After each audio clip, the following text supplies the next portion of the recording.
Chief Justice Roberts, President Carter, President Clinton, President Bush, President Obama, fellow Americans, and people of the world, thank you.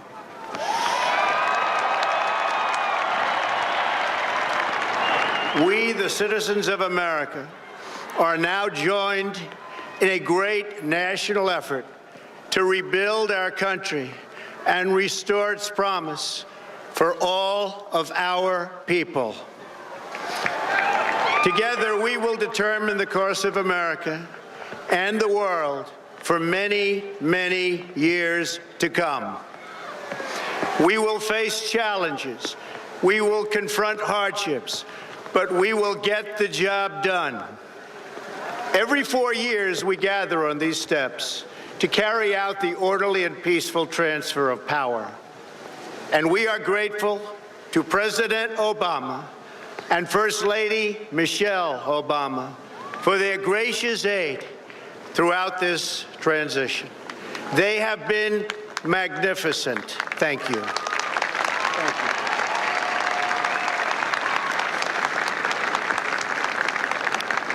you. Today's ceremony, however, has very special meaning, because today we are not merely transferring power from one administration to another or from one party to another, but we are transferring power from Washington, D.C., and giving it back to you, the people.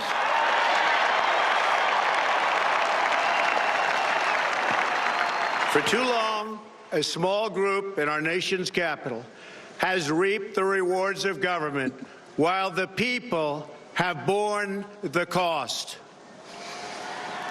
Washington flourished, but the people did not share in its wealth. Politicians prospered, but the jobs left and the factories closed. The establishment protected itself, but not the citizens of our country. Their victories have not been your victories. Their triumphs have not been your triumphs. And while they celebrated in our nation's capital, there was little to celebrate for struggling families all across our land.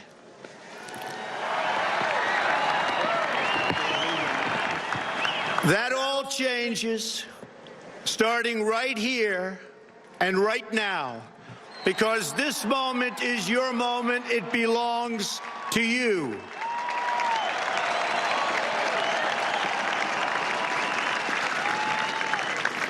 It belongs to everyone gathered here today and everyone watching all across America. This is your day. This is your celebration. And this, the United States of America, is your country.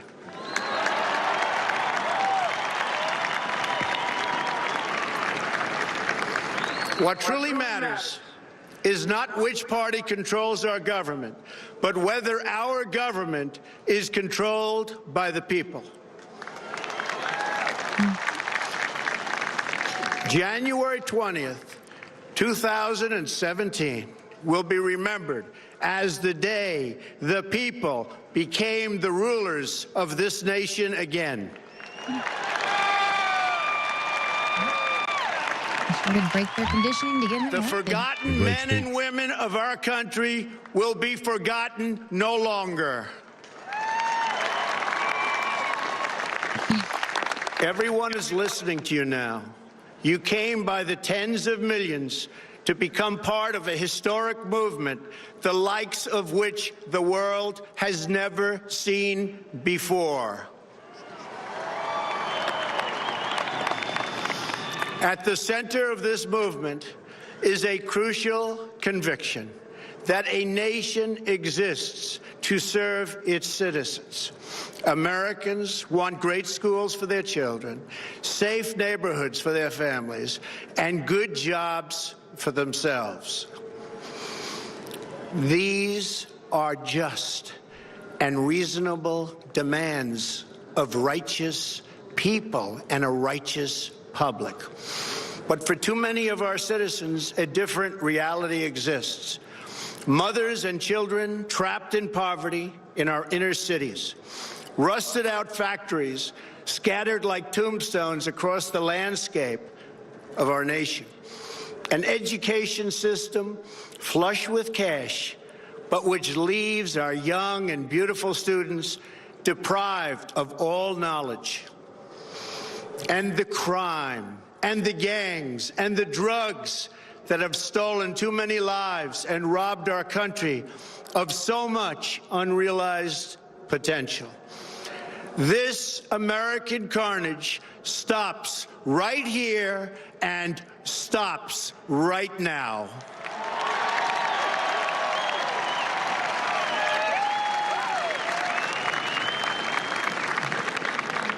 We are one nation, and their pain is our pain. Their dreams are our dreams, and their success will be our success. We share one heart, one home, and one glorious destiny. The oath of office I take today is an oath of allegiance to all Americans.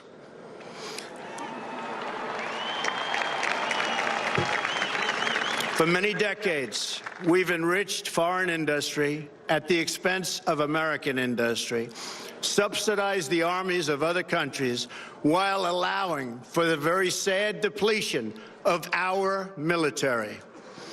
We've defended other nations' borders while refusing to defend our own.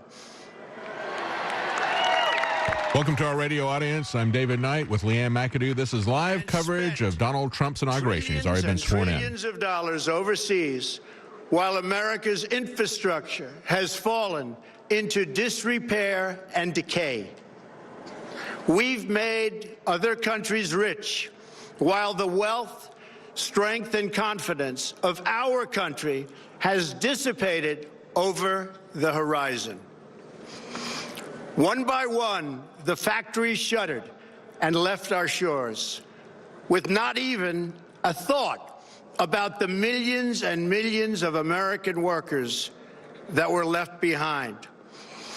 The wealth of our middle class has been ripped from their homes and then redistributed all across the world. But that is the past, and now we are looking only to the future.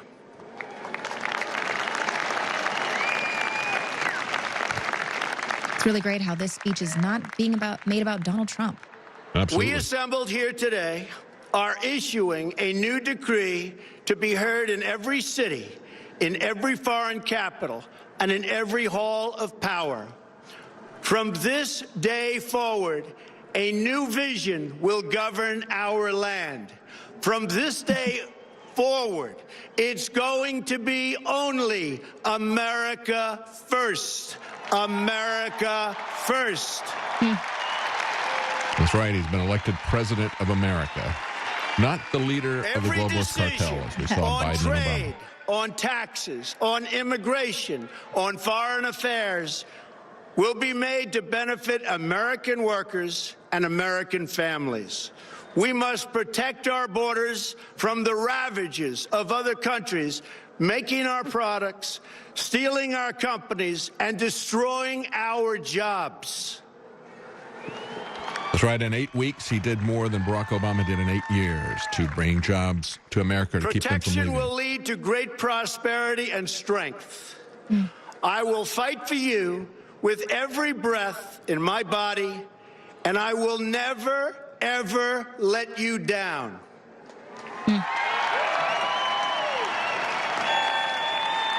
America will start winning again, winning like never before. We're not going to get tired of it. We will bring back our jobs. We will bring back our borders. We will bring back our wealth. And we will bring back our dreams.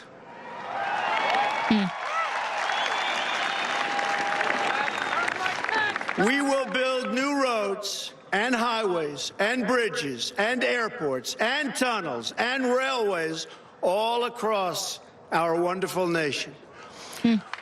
We will get our people off of welfare and back to work, rebuilding our country with American hands and American labor. And all the Democrats. We will follow two simple rules: buy American and hire American. Paul Ryan doesn't like that. No. He already took that out last We time. will seek friendship and goodwill with the nations of the world, but we do so with the understanding that it is the right of all nations to put their own interests first. We do not seek to impose our way of life on anyone, but rather to let it shine as an example. We will shine for everyone to follow.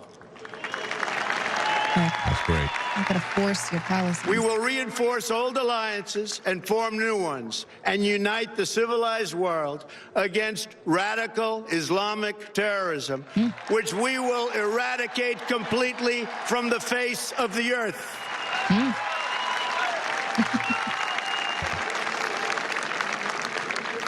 At the bedrock of our politics will be a total allegiance to the United States of America. And through our loyalty to our country, we will rediscover our loyalty to each other. When you open your heart to patriotism, there is no room for prejudice. That's right. You see people as other human beings, as other Americans, The rather Bible than a tells demographic us group to be how exploited. good Exactly. and pleasant it is when God's people live together in unity. We must speak our minds openly, debate our disagreements honestly, but always pursue solidarity. When America is united, America is totally unstoppable. Again, we're covering live the speech should of be Donald no Trump after fear. his inauguration. We are President protected, Donald Trump. and Yes. we will always be protected. We will be protected by the great men and women of our military and law enforcement. And most importantly, we will be protected by God. Good. Oh. Gives God credit. Finally, too much lately, haven't we we? must think big and dream even bigger. In America, we understand that a nation is only living as long as it is striving. We will no longer accept politicians who are all talk and no action, constantly complaining, but never doing anything about it.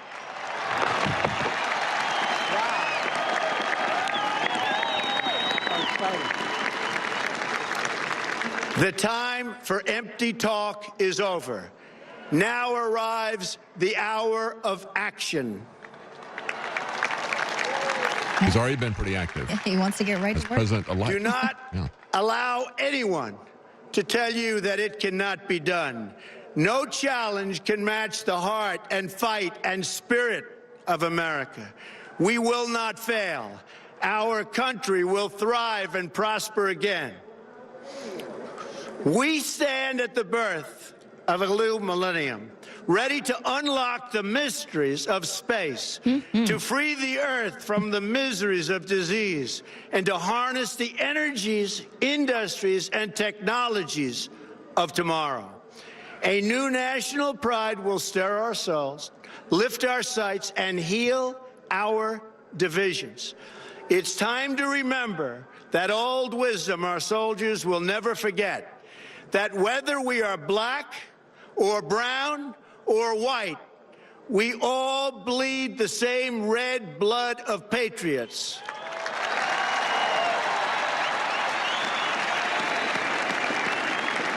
We all enjoy the same glorious freedoms, and we all salute the same great American flag. We were Antifa protesters.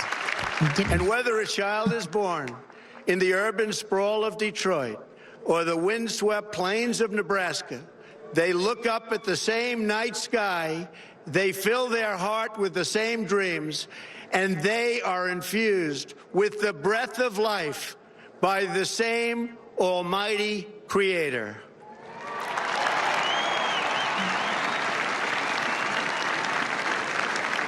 So to all Americans in every city, near and far, small and large, from mountain to mountain, from ocean to ocean, hear these words: you will never be ignored again.